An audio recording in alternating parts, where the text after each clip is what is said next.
Hi students, நம்ம இந்த வீடியோவில் ப்ராபபிலிட்டி ஃபுல் கான்செப்ட் பார்க்க போகிறோம். ப்ராபபிலிட்டின்றது ஒரு பெரிய சாப்டர் மேக்ஸில். ஃபஸ்ட்டு இதோட இன்ட்ரடக்ஷன் என்னன்றதை இதில் பார்க்கலாம்.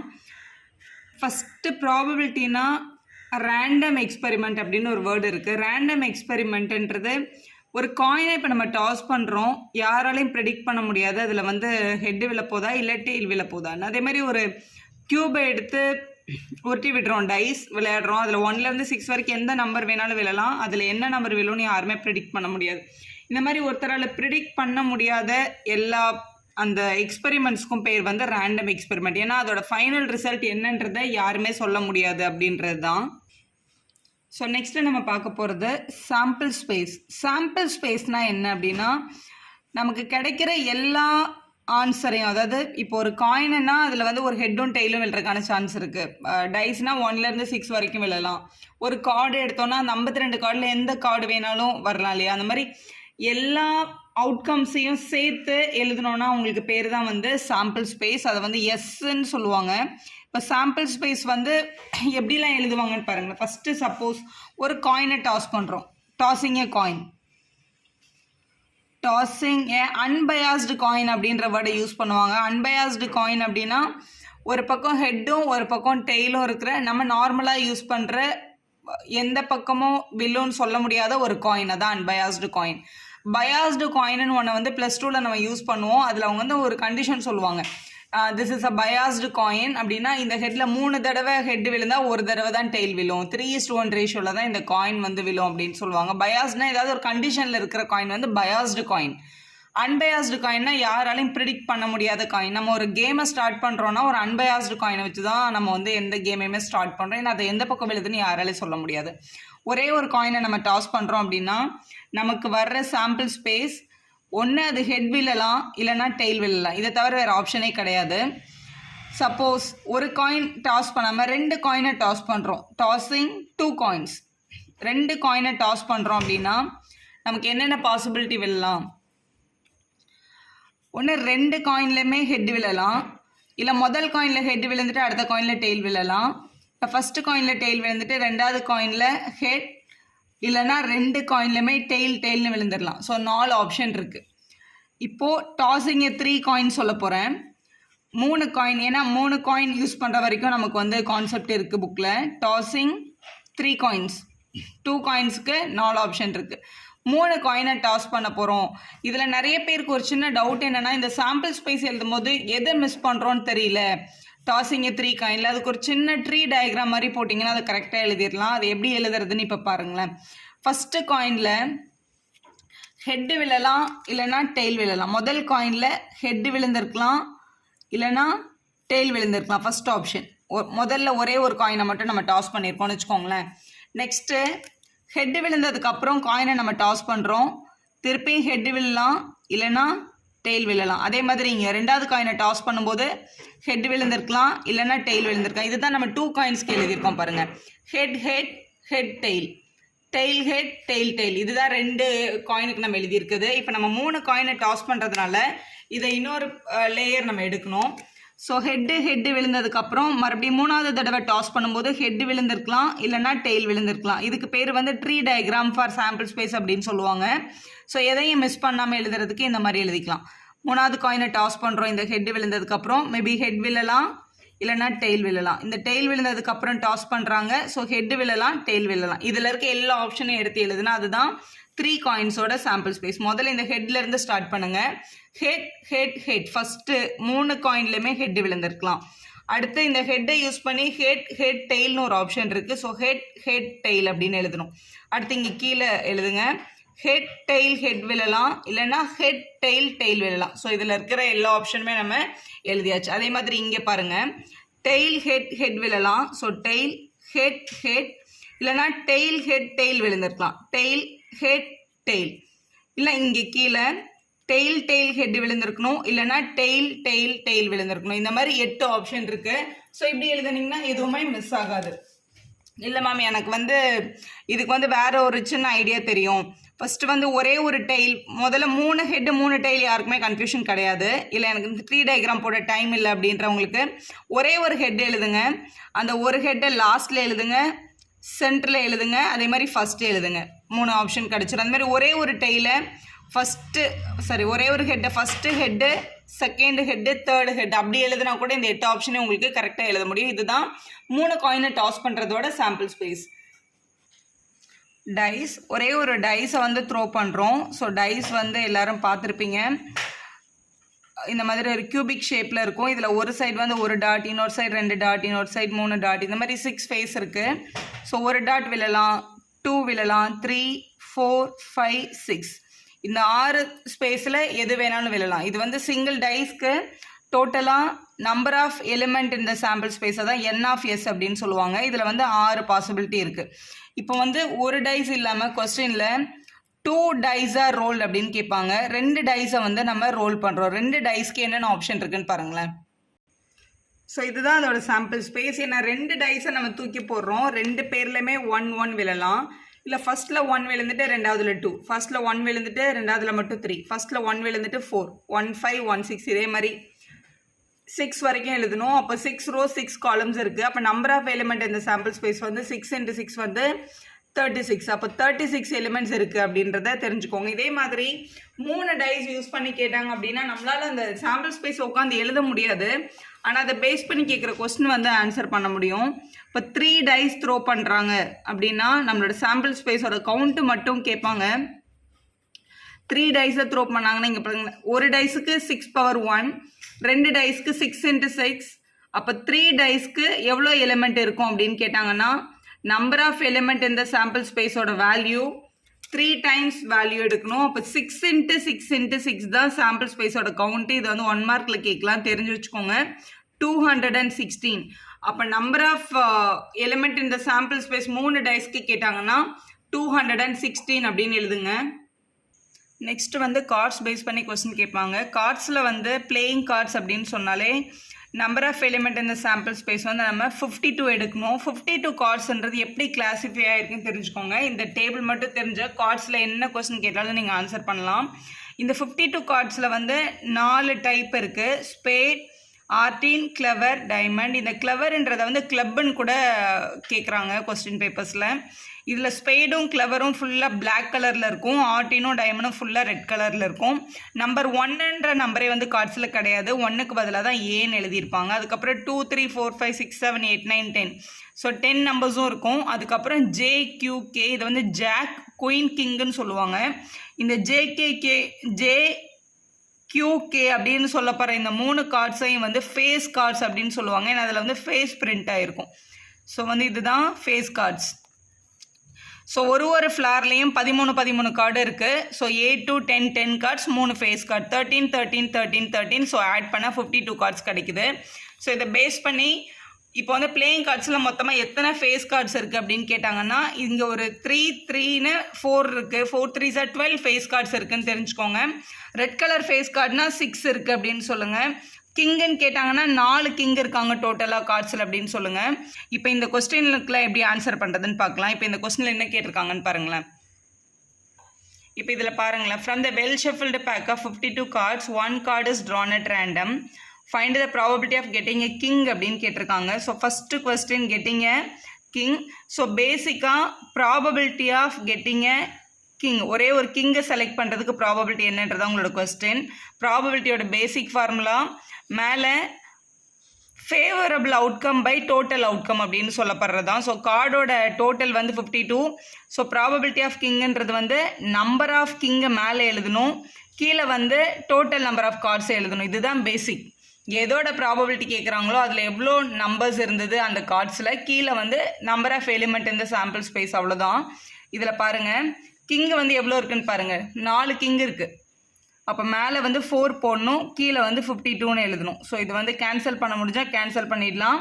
ஸோ இது வந்து 1s are, இது 13s are. அப்போ 13 கார்டில் ஒரு கார்டு கிங் அப்படின்னு கிடைக்கிது. அதுதான் நம்மளோட கரெக்டான ஆன்சர். அடுத்த கொஸ்டின் பாருங்கள். கொஸ்டினில் என்ன கேட்டிருக்காங்க? A black king. So probability of getting a black colour king. So king 4 இருக்குது அப்படின்னு பார்த்தோம். அதில் எத்தனை பிளாக் கலர் கிங் இருக்குன்னு பாருங்கள். பிளாக் கலர் கிங் 2 இருக்கும். எல்லாமே பாதி ரெட்டு பாதி பிளாக் தான். ஸோ 2 பிளாக் கலர் கிங் இருக்குது. அவுட் ஆஃப் 52 கார்ட்ஸ்னு எழுதுங்க. ஸோ இதை 2 டேபிளில் கேன்சல் பண்ணால் 1/26. அதுதான் உங்களோட கரெக்டான ஆன்சர். அடுத்து பாருங்கள் ஸ்பேட் கார்டு அப்படின்னு கேட்டிருக்காங்க. Question number 3. ஸ்பேடுன்றது வந்து ஒரு ஃப்ளாரோட டைப்பு. ஸ்பேடுனா இதில் எந்த நம்பர் வேணாலும் வரலாம். ஏன்னா இந்த 13 கார்ட்லேயுமே அவங்க என்ன தான் டைப் பண்ணியிருப்பாங்க, ஸ்பேடுன்னு தான் டைப் பண்ணியிருப்பாங்க. So probability of getting a spade card அப்படின்றதுக்கு ஸ்பேடு மொத்தமாக நம்மக்கிட்ட எத்தனை இருக்குது, 13 கார்ட்ஸ் இருக்குது அவுட் ஆஃப் 52 கார்ட்ஸ். 52 கார்ட்ஸில் 13 கார்ட்ஸ் வந்து ஸ்பேட் அப்படின்றது அதோட அர்த்தம். 13 டேபிளில் 1s are 4s are cancel பண்ணிக்கலாம் நம்ம. ஸோ நெக்ஸ்ட் கொஸ்டின் பாருங்கள். எ டைமண்ட் 10. அந்த கார்டு நம்ம செலக்ட் பண்ணுற கார்டு டைமண்டாகவும் இருக்கணும் 10ஆகவும் இருக்கணும். டைமண்டில் 10 வந்து ஒரே ஒன்று தான் இருக்கும், 10 4 இருக்கும். அதில் டைமண்ட் 10 எத்தனைன்றதான் உங்களோட கொஸ்டின். டைமண்ட் 10 ஒன்றே ஒன்று தான் இருக்குது. அப்போ நம்ம எழுதும் போது ப்ராபபிலிட்டி ஆஃப் கெட்டிங் எ டைமண்டில் வர்ற 10. ஸோ டைமண்ட் 10 எத்தனை இருக்கும் அப்படின்னா ஒன்றே ஒன்று தான் இருக்கும் அவுட் ஆஃப் 52. இப்படி எழுதுனீங்கன்னா இதுதான் உங்களோட கரெக்டான ஆன்சர். நெக்ஸ்ட் இன்னொரு எக்ஸாம்பிள் பார்க்கலாம். 2 unbiased dice are rolled once. 2 dice are rolledன்னு கேட்டாலும் இல்லை ஒரு டைஸ் ரோல்டு ட்வைஸ்ன்னு கேட்டாலும் ஒன்று தான். ஒரே டைஸை 2 தடவை ரோல் பண்ணி அதோட எக்ஸ்பெரிமெண்ட்டில் இருந்த சொல்யூஷனை வந்து நோட் பண்ணுறாங்க அப்படின்னு அர்த்தம். ஸோ 2 dice are rolledனாலும் 1 die rolled twiceனாலும் ஒரே மாதிரி தான் எழுதணும். Find the probability of getting a sum as 8. நம்மளுக்கு கிடச்சிருக்க இந்த 2 வேல்யூவையும் ஆட் பண்ணால் 8 வர்றதுக்கான ப்ராபபிலிட்டி என்ன, எ டபுளட் கிடைக்கிறதுக்கான ப்ராபபிலிட்டி என்ன, இந்த சம் கிரேட்டர் தென் 8 கிடைக்கிறதுக்கான ப்ராபபிலிட்டி என்ன அப்படின்னு கேட்டிருக்காங்க. ஸோ 2 டைஸ்ன்றதுனால நம்ம சாம்பிள் ஸ்பேஸில் இந்த 1 1 1 2 இது வந்து 6,6 வரைக்கும் வரும். ஸோ சாம்பிள் ஸ்பேஸில் மொத்தமாக 36 எலிமெண்ட்ஸ் இருக்குது. இப்போ இந்த ஃபர்ஸ்ட் கொஸ்டினுக்கு எப்படி ஆன்சர் பண்ணுறதுன்னு பார்க்க போகிறோம். ஃபஸ்ட்டு வந்து எ சம் ஆஸ் 8 வரணும். சம் 8 வரணும்னா இப்போ let A be the event of getting a sum as 8 அப்படின்னு நம்ம அசியூம் பண்ணிக்கலாம். இந்த மாதிரி ஒரு ஈவெண்ட்டின் பேர் எழுதிக்கோங்க. எழுதிட்டு ஏபிசி என்ன வேணாலும் எடுத்துக்கலாம். இப்போ ஏன்ற ஈவெண்ட்டுக்குள்ளே சம் 8 வரணும். இதில் எதெல்லாம் ஆட் பண்ணால் 8 வரும்னு பாருங்களேன். ஃபர்ஸ்ட் ரோவில் எதை ஆட் பண்ணாலும் 8 வராது. ஏன்னா 1,6 தான் பெரிய நம்பர், அதை ஆட் பண்ணால் 7 தான். அடுத்த ரோவில் 2ஐயும் 6ஐயும் ஆட் பண்ணால் 8 கிடைக்கும். அதனால் 2,6 என்ற எலிமெண்ட் எழுதிக்கோங்க. அடுத்து 3,5 என்ற எலிமெண்ட் எழுதிக்கோங்க, 3,5. அடுத்து 4,4 என்ற எலிமெண்ட், ஏன்னா இவங்கெல்லாம் 8 வரும் ஆட் பண்ணால். அடுத்து 5,3 என்ற எலிமெண்ட் ஆட் பண்ணாலும் 8 கிடைக்கும். 6,2 என்ற எலிமெண்ட் ஆட் பண்ணாலும் 8 கிடைக்கும். ஸோ இந்த ஏன்ற செட்டுக்குள்ளே நம்ம 8 அடிஷன் வர எல்லா டேர்ம்ஸையும் எடுத்து எழுதிட்டோம். இப்போ அவங்க கொஸ்டினில் கேட்டிருக்குது what is the probability of getting A, அதை probability of getting sum as 8 கேட்டிருக்காங்க. ஃபார்முலா என்னென்னா number of element gives 8 by total number of observation, அதாவது சாம்பிள் ஸ்பேஸும் எழுதணும். இப்போ இதில் என் ஆஃப் ஏன்றது 1 2 3 4 5 5 எலிமெண்ட்டில் ஆட் பண்ணால் 8 வருது. டோட்டலாக நம்மக்கிட்ட இருந்தது 36 எலிமெண்ட். அப்போ 5/36ன்னு எழுதுனீங்கன்னா அதுதான் உங்களோட correct answer. Next getting a doublet கேட்டிருக்காங்க. டபுளட் அப்படின்றது ஒன்றுமே இல்லை, இந்த மாதிரி ஒரே நம்பர் வருது பாருங்கள். 1 1 2 2 3 3 4 4 5 5 6 6 ஒரே நம்பர் ரிப்பீட் ஆச்சுன்னா அதுக்கு பேர் தான் வந்து டபுளட். ஸோ நம்ம வந்து ஒரு ஈவெண்ட் எடுத்துக்கோங்க, நம்ம பின்னு எழுதிக்கலாம். இப்போ எழுதிக்கோங்க let B be the event of getting a doublet. இது வந்து நீங்கள் என்ன ஆல்ஃபபெட் வேணாலும் போடலாம். ஏன்னா எக்ஸாமில் வந்து ஒரு ஈவெண்ட் எடுத்திருக்கோம், அதுக்கு ஃபார்முலா அப்ளை பண்ணியிருக்கோம்னு தெரியணும், அதனால் இப்படி எழுதுறது நல்லது. Event of getting a doublet, ஒரு டபுளட் வர்றதுக்கான பாசிபிலிட்டி தான் நம்மளோட கொஸ்டினில் கேட்டிருக்காங்க. இப்படி எழுதிட்டு அப்போ பின்ற செட்டுக்குள்ளே என்னென்ன எலிமெண்ட்லாம் இருக்கும்னா 1,1 2,2 3,3 4,4 5,5 6,6 இப்படி எழுதிக்கணும். இப்போ ப்ராபபிலிட்டி ஆஃப் கெட்டிங் பின்ற ஈவெண்ட் எவ்வளோ அப்படின்னு கேட்டாங்கன்னா நம்பர் ஆஃப் எலிமெண்ட் இந்த பின்ற செட்டு பை சாம்பிள் ஸ்பேஸ். எப்போவுமே நம்மளோட ஃபேவரபிள் அவுட்கம் பை டோட்டல் அவுட்கம்னு எழுதுவோம். நம்ம number of element in B எத்தனை இருக்குன்னா 6 இருக்குது அவுட் ஆஃப் 36. ஸோ 6 டேபிளில் கேன்சல் பண்ணி இதை நம்ம என்னன்னு கூட எழுதிக்கலாம், 1/6ன்னு எழுதலாம். அதுதான் உங்களோட கரெக்ட் ஆன்சர். சம் வந்து கிரேட்டர் தென் 8 வரணும் அப்படின்னா 9 வரலாம், 10 11 12 வரலாம். ஸோ இங்கே பாருங்களேன், 6 ஆட் பண்ணால் 12, 6 5 ஆட் பண்ணால் 10, 6 4 ஆட் பண்ணால் 9 கிடைக்கும். இது வந்து 8 கிரேட்டர் தென் 8 கேட்டிருக்காங்க. ஸோ இங்கே இதை ஆட் பண்ணால் 11, இதை ஆட் பண்ணால் 10, இதை ஆட் பண்ணால் 9, இங்கே 6 3 ஆட் பண்ணால் 9. கிரேட்டர் தென் 8ல் 9 வரும். 4 5 ஆட் பண்ணால் 9, 4 6 ஆட் பண்ணால் 10, 6 3 ஆட் பண்ணால் 9 கிடைக்கும். மற்ற எல்லாமே 8. ஸோ இங்கே ஒரு ட்ரையாங்கிள் மாதிரி ஃபார்ம் பண்ணியிருக்கு பாருங்கள். இந்த நம்பர்ஸ் எல்லாமே வந்து கிரேட்டர் தென் 8, அதாவது அடிஷன் 9 10 11 12 வர நம்பர்ஸ் மட்டும் தான் நம்ம கவுண்ட் பண்ணணும். அப்படி பார்த்தா இதில் ஒரு எலிமெண்ட் இருக்குது 1 2 3 4 5 6 7 8 9 10. ஸோ மொத்தம் 10 எலிமெண்ட்டில் வந்து கிரேட்டர் தென் 8 கிடைக்குது. So 10 element out of 36. அப்போ greater than 8 வர எலிமெண்ட் வந்து 10 எலிமெண்ட்ஸ் இருக்குது அவுட் ஆஃப் 36 எலிமெண்ட்ஸில். அப்போ 10/36ன்னு எழுதணும். ஸோ 2 டேபிளில் கேன்சல் பண்ணிக்கலாம். மேலே 5 வரும், கீழே 18 வரும். 5/18 தான் உங்களோட கரெக்ட் ஆன்சர். ப்ராபபிலிட்டியில் இன்னொரு முக்கியமான கொஸ்டின் வந்து find the probability that leap year selected at random will have 53 ஃப்ரைடேஸ்ன்னு கேட்டிருக்காங்க. இந்த மாதிரி லீப் இயரோ நான் லீப் இயரோ கேட்டாங்கன்னா முதல்ல அந்த டோட்டல் நம்பர் ஆஃப் டேஸ் வச்சு கேல்குலேட் நம்ம பண்ணக்கூடாது. அது ஏன்னு பார்க்கலாம். ஒரு லீப் இயர் அப்படின்னா லீப் இயரில் எவ்வளோ டேஸ் இருக்குன்னு பாருங்கள். ஸோ லீப் இயரில் 366 டேஸ் இருக்குது. 366 டேஸ்க்குள்ளே எவ்வளோ வீக்ஸ் இருக்குன்னு முதல்ல கேல்குலேட் பண்ணுங்கள். 366 7ஆல் டிவைட் பண்ணுங்கள். 7 5s are 35, balance 1, 6 7 2s are 14, balance 2. அப்போ டோட்டலாக 52 வீக்ஸும் இங்கே ஒரு 2 டேஸ் ரிமைண்டிங்கும் கிடைக்குது. அப்போ 366 டேஸ் அப்படின்றது எதுக்கு ஈக்குவல்னா 52 வீக்ஸ் ப்ளஸ் 2 டேஸ்க்கு ஈக்குவல். ஆக்சுவலாக இதை ஏன் இப்படி பிரிக்கிறாங்கன்னா 52 வீக்ஸ் இருக்குது அப்படின்னா எல்லா டேஸும் 52 டைம்ஸ் கண்டிப்பாக வரும். இங்கே 53 ஃப்ரைடேஸ்ன்னு கேட்டிருக்காங்க, கண்டிப்பாக 52 ஃப்ரைடேஸ் வந்துடும். இந்த ரிமைனிங் 2 நாள் என்ன டேவாக இருக்கோ அதை பொறுத்து தான் அந்த 53rd டே வந்து டிசைட் ஆகும். இப்போ இந்த 2 நாள் என்னவாலாம் இருக்க முடியும், அதுதான் நம்மளோட சாம்பிள் ஸ்பேஸ். அந்த 2 டேஸ் என்னென்னவாலாம் இருக்கிறதுக்கு வாய்ப்பு இருக்குது அப்படின்னு பார்க்கணும் முதல்ல. ஸோ ஃபஸ்ட்டு சண்டே மண்டேவாக இருக்கலாம், மண்டே டியூஸ்டேவாக இருக்கலாம், Tuesday Wednesday, Wednesday Thursday, Thursday Friday, Friday Saturday, Saturday Sunday. மறுபடியும் சண்டே மண்டே நம்ம அங்கே எழுதிட்டோம். ஸோ இந்த 7 ஆப்ஷனில் ஏதாவது ஒரு ஆப்ஷன் தான் இந்த 2 டேஸ் வர்றதுக்கான சான்ஸ் இருக்குது. இந்த 7 ஆப்ஷனில் எந்த ஆப்ஷன்லாம் வந்தால் அந்த டே வந்து ஃப்ரைடேவாக இருக்கும்ன்றது தான் உங்களோட கொஸ்டின். ஒன்று தேர்ஸ்டே அண்ட் ஃப்ரைடேவாக இருக்கணும், இல்லைனா ஃப்ரைடே அண்ட் சாட்டர்டேவாக இருக்கணும். இந்த 2 ஆப்ஷனில் ஏதாவது ஒரு ஆப்ஷன் வந்துச்சுன்னா தான் அந்த பர்டிகுலர் இயரில் 53 டைம்ஸ் ஃப்ரைடேஸ் வரும். அப்போ வந்து கெட்டிங் 53 ஃப்ரைடேஸ்க்கு வந்து ப்ராபபிலிட்டியோட value probability of getting 53 Fridays equal to அப்படின்னு எழுதிக்கோங்க. எழுதிட்டு மொத்தம் 2 ஆப்ஷனுக்கு வந்து 53 ஃப்ரைடேஸ் வரக்கான சான்ஸ் இருக்குது அவுட் ஆஃப் 7 ஆப்ஷன். அப்போ 2/7 எழுதுனா அதுதான் உங்களோட கரெக்ட் ஆன்சர். நெக்ஸ்ட் பாருங்க, the probability that it will rain on a particular day வந்து 0.76. what is the probability it will not rain on the day? மழை வர்றதுக்கான சான்ஸ் வந்து 0.76 இருந்தால் மழை வராமல் இருக்கிறதுக்கான சான்ஸ் என்னன்னு கேட்டிருக்காங்க. ப்ராபபிலிட்டியில் ஒரு விஷயம் நடக்கிறதுக்கான ப்ராபபிலிட்டியும் நடக்காமல் இருக்கிறதுக்கான ப்ராபபிலிட்டியும் நம்ம ஆட் பண்ணோன்னா கண்டிப்பாக அதோட ஆன்சர் வந்து 1 தான். ஸோ அதோட பேசிக்காக அதோட ஃபார்முலாவை என்னன்னு சொல்லுவாங்கன்னா probability of any event P of ஏவையும் பி ஆஃப் ஏ பார் அப்படின்னா அந்த அந்த ப்ராபபிலிட்டி வந்து நடக்கலை அப்படின்னு அர்த்தம். அது நடக்கல, அது ரெண்டுத்தையும் எடுத்து ஆட் பண்ணோன்னா கண்டிப்பாக ஆன்சர் என்ன தான் வரும்னா 1 தான் வரும். இதுதான் பேசிக் ஃபார்முலா ப்ராபபிலிட்டியில். இதில் கொஸ்டின் என்ன கொடுத்துருக்காங்கன்னா probability that will rain on the day, அதாவது மழை வர்றதுக்கான சான்ஸ் வந்து let A be the event of getting a rain on the day அப்படின்னு நம்ம எடுத்துக்கிறோம். இது வந்து 0.76 இருந்தால் மழை வராமல் இருக்கிறதுக்கான சான்ஸ் என்னன்னு கேட்டிருக்காங்க. அப்போ பி ஆஃப் ஏ பாருக்கு கொஸ்டின் மார்க் கேட்டிருக்காங்க. அப்போ பி ஆஃப் ஏ பார் தான் உங்களுக்கு வேணும். இங்கே ப்ளஸில் இருக்க பி ஆஃப் ஏ அந்த பக்கம் போனால் மைனஸில் போகும் இல்லையா, அப்போ -1 - 0.76 அப்படின்னு எழுதணும். பி ஆஃப் ஏயோட வேல்யூ 0.76, அது ஈக்குவல் தாண்டி போனதுனால மைனஸ்ன்னு வந்தது. ஸோ சப்ட்ராக்ட் பண்ணிவிடுங்க 0.24. அப்போ 0.24 தான் உங்களோட கரெக்ட் ஆன்சர். நெக்ஸ்ட்டு பாருங்கள், இப்போது நிறைய டைப் ஆஃப் ஈவெண்ட்ஸ் இருக்குது. இதில் இதெல்லாம் வந்து ரொம்ப important. Equally likely outcomes, equally likely happening அப்படின்னு கேட்டாங்கன்னா அதுக்கு என்ன அர்த்தம் அப்படின்னு தெரிஞ்சுக்கோங்க. ஈக்குவலி லைக்லி அப்படின்றது வந்து 2 பக்கமும் ஈக்குவல் சான்ஸ் இருக்குன்னு அர்த்தம். அப்போ அதோட ப்ராபபிலிட்டி வந்து ஹாஃப்னு சொல்லுவாங்க. இதுக்கு ஒரு பெஸ்ட்டு எக்ஸாம்பிள் வந்து டாஸிங் எ காயின். ஒரு காயினை வந்து டாஸ் பண்ணுறோம், ஹெட் விழுறதுக்கும் ஹாஃப் ஆஃப் த சான்ஸ் இருக்குது, டெய்ல் விழுறதுக்கும் ஹாஃப் ஆஃப் த சான்ஸ் இருக்குது. இப்போ வந்து ஒரு பேபி வந்து பிறக்குதுன்னா அது பாயாக இருக்கிறதுக்கும் கேர்ளாக இருக்கிறதுக்கும் ஈக்குவல் சான்சஸ் இருக்குது. அது ஒரு ஈக்குவலி லைக்லி அவுட்கம் தான். ஸோ ஒரு ஈவெண்ட்டை கொடுத்துட்டு அது ஈக்குவலி லைக்லி அவுட்கம்னா ஒரு ட்ரூ ஆர் ஃபால்ஸ் கொஸ்டினுக்கு உனக்கு ஆன்சர் தெரியாது, நீ ஒரு ட்ரையல் எடுக்கிற ட்ரூ ஃபால்ஸ் உனக்கு கரெக்டாக ஆன்சர் தெரியாதனால 2 ஆன்சர் வர்றதுக்கும் 50-50 சான்ஸ் இருக்குல்ல.